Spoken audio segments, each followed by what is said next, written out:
In this record video, we will be looking at INC Peace Rally isinagawa, election period ikinasa, Korte Suprema ng TRO, at marami pang iba.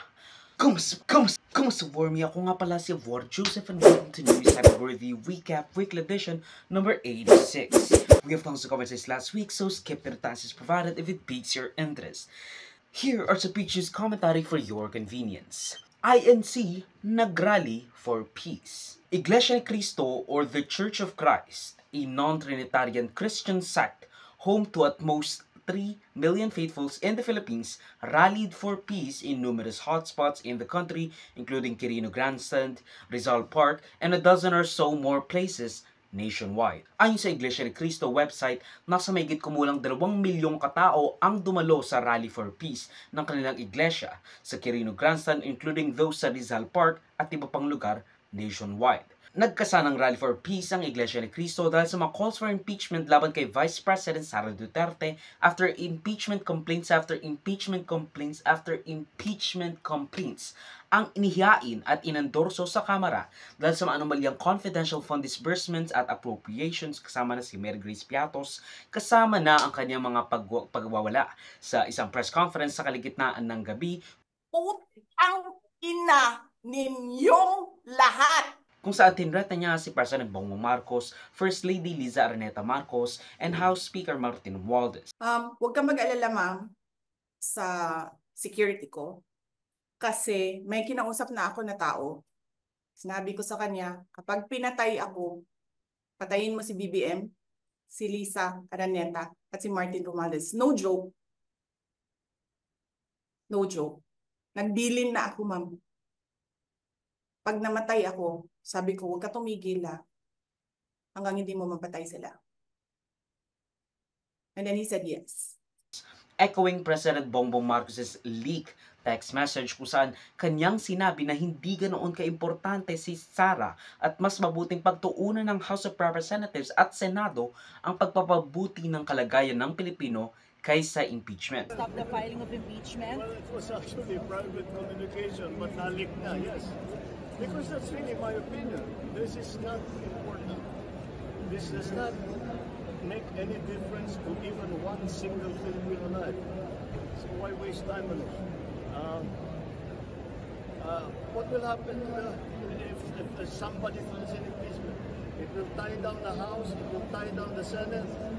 It will just take up all that, and for nothing. For what? For nothing. For nothing. I won't be surprised if this is also in cooperation with Marcos kasi they know this will do little to quell the public backlash against Duterte as a sort of mema para masabing pinoprotektahan niya to the last si Duterte. Now, I'm not here to argue theology. What I'm interested in is the backlash na natanggap ng Iglesia, especially online with the liberal left, conservatives against Duterte's antics, and even atheists. Kasi they keep screaming freedom of religion, freedom from religion, at separation of church and state.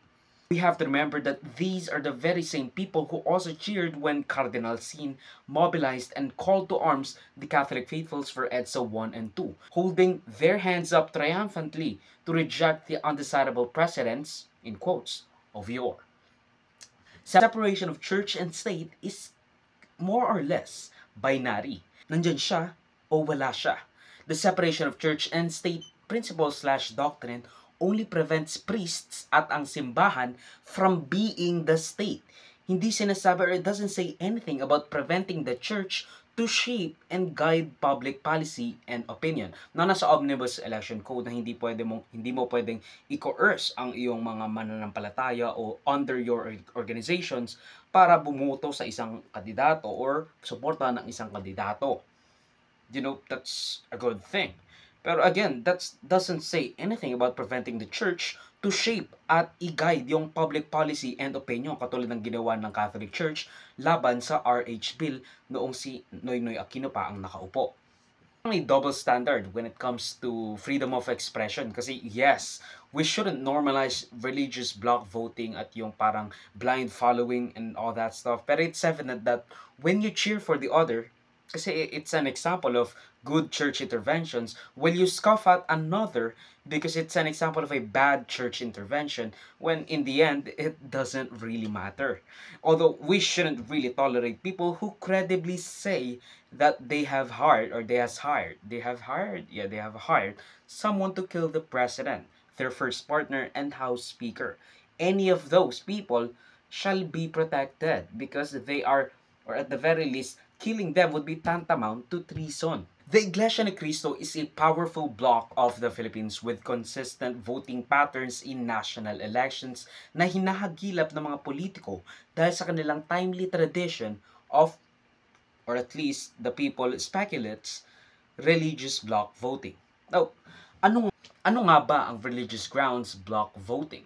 Well, it's basically the vetting o pag-endorso ng leader ng church sa isang kandidato kung saan lahat ng mananampalataya ay inaasahan na bumoto base sa inendorso ng leader ng kanilang simbahan. Sa case of Iglesia ni Cristo, they have done many endorsements. Sa kaso ng Iglesia ni Cristo, many of the candidates na nanalo attributes part of their success sa endorsement ng Iglesia ni Cristo. But, and this is a big but, the math isn't mathing, di ba? Kasi kung tutusin mo, 2 to 3 million people sa Pilipinas, that's not a lot. We have 100 plus million people. We learn na malaki ang tsansang mananalo ka kung inendorso ka ng Iglesia ni Cristo, with almost 90% success rate sa mga inendorso nila sa pagkapresidente and 3 out of 5 simula kay GMA noong 1998. Ganoong kalaking impact ang INC when they're barely the top 3, less than a few percentage of the population. Ang sagot, publicity and PR. Malaki ang media apparatus at financial wealth ng INC at base sa mga nakaraang eleksyon, the INC block voting is a mirage or at the very least misunderstood. Kasi matatandaan natin na the INC tends to endorse candidates who are already popular and leading the polls a week or even a few days before the election. Kumbaga, mananalo na sila, kaya sila inendorso. Probably to keep up the mirage, yung parang image, na they're the winning piece of the electoral puzzle, na hindi mananalo ang isang tao kung hindi sila i-endorso. Because, you know, correlation equals causation and all that stuff. Pero hindi. They're riding the coattails of public sentiment. Yung alam na ng tao na mananalo, yun ang kanilang i-endorso. To keep up the mirage, or as they say, make it so that to ensure that the Iglesia faithfuls are in line with Iglesia ni Cristo management, so that there is unity among these people. Tignan mo ang nangyari noong 2016. Ang kanilang inendorso ay si Bongbong Marcos, and they almost, or at the very least, Marcos has already been kind of going through the polls one by one. Mananalo siya. That's what they think. Kaya yun ang inendorso nila. Pero again, through sheer luck, or I don't really know how, 300,000 votes ang lamang ni VP Leni kay then Senator Bongbong Marcos. Now, the Iglesia continued to say that this is not a political rally meant to support one candidate over any other. The Iglesia continued to say that this is not a political rally meant to support one candidate over any other. According to the INC management, it is, as evident in the name, a rally for peace in support of President Bongbong Marcos's sentiments to ignore the calls for impeachment and just do your job as you were. Now, what I can tell you all about the INC faithfuls are that they are ardent supporters to their church and faith to their Almighty God. It is a testament to their dedication to peace, community, and unity. Now, of course, kahit na this is not a political affair, you can't expect politicians to not show up. Meanwhile, Vice President Sara Duterte and even Rodrigo Duterte thanked the INC management for their support against the impeachment complaints filed against her. Kasi isang mapagpalang araw sa aking mga mahal na kababayan. Taus-puso akong bumabati sa lahat nang lumahok sa malawakang peace rally ngayong araw. Ito ay isang makapangyarihang pagpapakita ng pagkakaisa at pananampalataya na ang tanging hangad lamang ay kapayapaan tungo sa kaunlaran ng ating bansa. Nagpapasalamat ako sa ating mga kapatid sa Iglesia ni Cristo sa inyong patuloy na pagsisikap na maghatid ng pagkakaunawaan at pagkakaisa sa ating mga kababayan.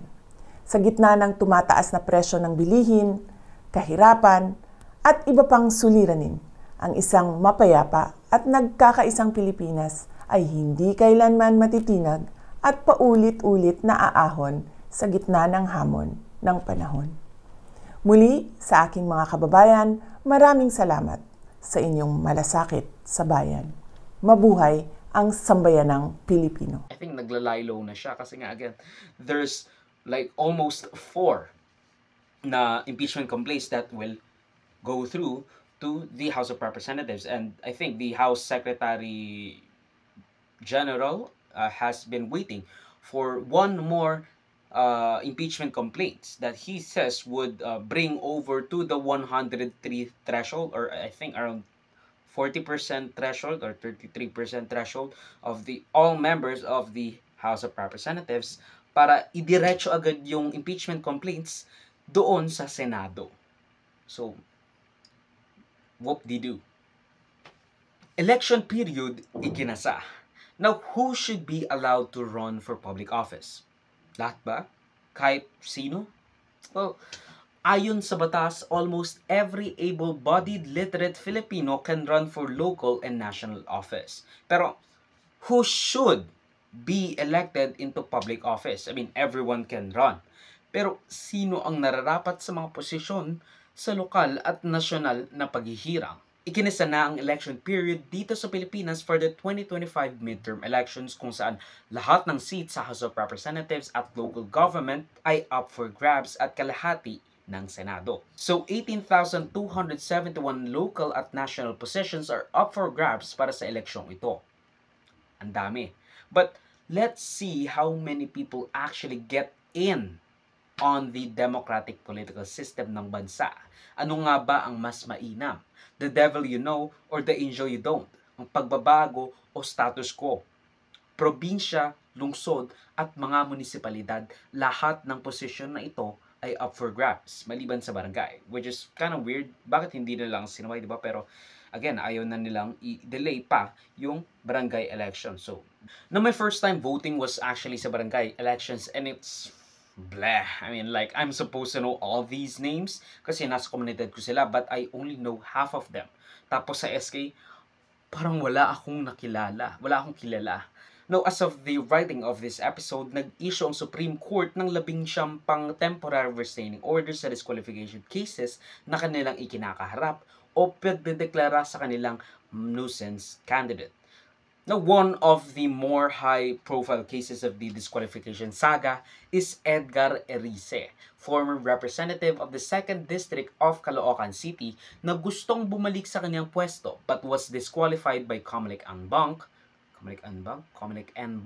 dahil sa kanyang pagbubuska daw ng fake news patungkol sa kinontrata ng Comelec na automated voting machine, the Miro systems. Now, I have already, talked about that particular lawsuit, pero the Comelec has kind of had their sights on the fact na he's spewing quote-unquote lies.